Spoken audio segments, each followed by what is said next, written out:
Then over the dash, the analyst has to talk about that game 4. Thank you very much, gentlemen. We're going to game 5. We got it. Anybody who wanted to see more League of Legends, you're welcome. TSM picking up a second win there in our 4th game. And they do it, as Jat mentioned, in somewhat definitive fashion. The wins for TSM have looked cleaner than the wins for CLG. Let's look at some of the elements that played into that victory, though. First of which, in my head, Lulu obviously was mentioned. That's the common factor, but also the Caitlyn takeaway from Stixxay. Yeah, I think Caitlyn taking that out of Stixxay's hands was really big. It's a very lane-dominant champion. Stixxay, I think, has been getting outmatched by Doublelift in the 2v2 in these sort of lane matchups, giving him the edge with the Caitlyn, in addition to the Bard, you know, very lane bully heavy champion as well, is something that was kind of carrying them through. And then Caitlyn has super high DPS output in late game team fights, and it's also super safe. Two things that are really, really important for Stixxay.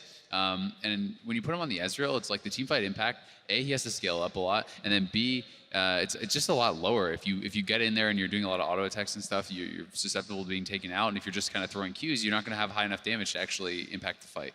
Now, Scarra, I know you're happy to have seen the Nidalee go in the first rotation as opposed to making it all the way to the second rotation on the blue side. Yeah, definitely. I thought the Nidalee pickup was really good. Like, I'm glad that Scarra was like, look, I can still play the champ. It's not a big deal. First game maybe didn't go out well, but like I still dominated up until I couldn't do anything. So I thought that the really thing that messed me up was the TF pick. I even wanted this specific TF matchup. I thought the TF into Lulu, TF can potentially put more global pressure than Lulu can and snowball side lanes better, but Hui wasn't able to get that global impact into the game. I thought he played really poorly that last game. I even thought his item build was really bad. I don't understand the Zhonya's build after the Roa. I thought Lichbane was way better because really what does he have to Zhonya's? It's like all poke damage and nothing really dives him.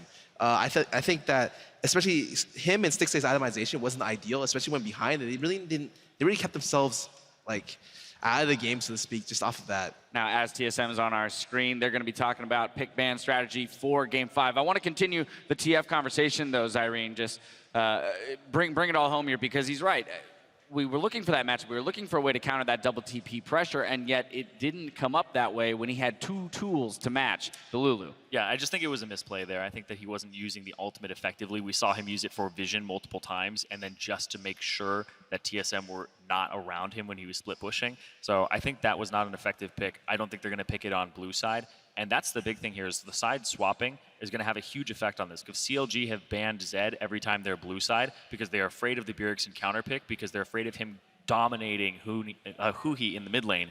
And TSM, well, they banned Echo this time. If you ban Echo on the opposite side, you're leaving up Nidalee, you're possibly leaving up Poppy. So I want to see what the adaptation is here, because I think that this is something where there's going to be a lot left up in this last game, based on what they have to ban from what they've been doing in the previous games. Like, yeah, next game, all cards are going to be on the table, and I'm so excited to see what these teams have in store for us in their final game. I want to bring us into our replay, and Azale, I'm going to have you walk us through this one. It's going to, kind of curtail onto the TF pick. We're going to throw some more criticism that way, but it's the winning fight for TSM. They kite all the way out of the CLG base back to their first tier turret. I mean, they've been running for a long time. You can see Huhi actually TP'd into the Baron pit, but where's his ult? He's not using his ult the entire time. He just decides to walk into the fight. So Darshan is in there by himself. His ult's running, and he's getting chunked down this whole time.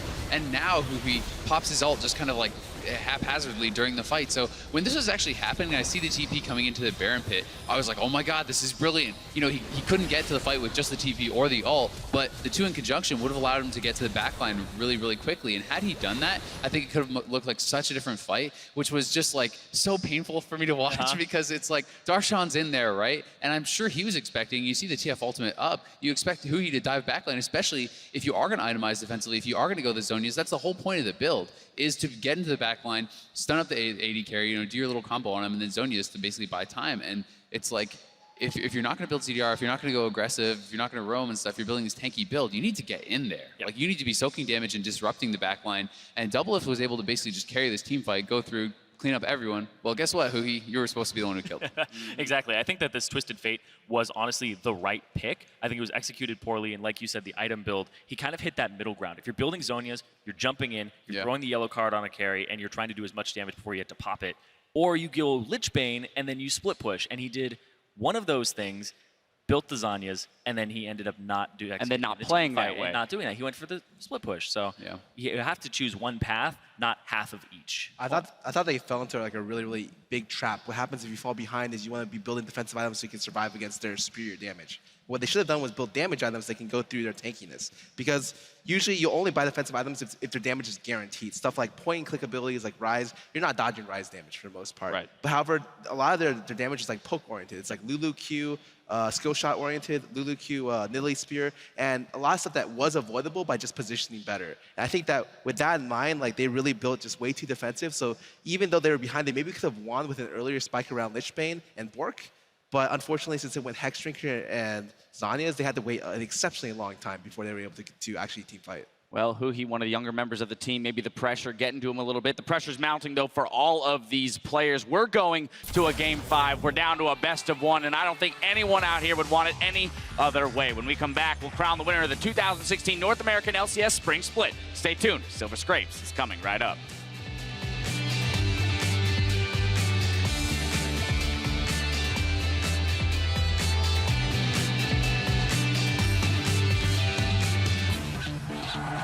Let's hear it for our finalists because we are heading in to Game 4. They want the gold card to fall down, then he'd go Going for the assassination, won't get it. They start up Svensker. The re-engage, the Glitterland picks it up. TSM gonna get it. The knockbacks come through, and it goes to Counter Logic Gaming. Good chip. Nice. Go. Chase him. Finish. As TSM fires back in Game 4, and it all comes down to one final game.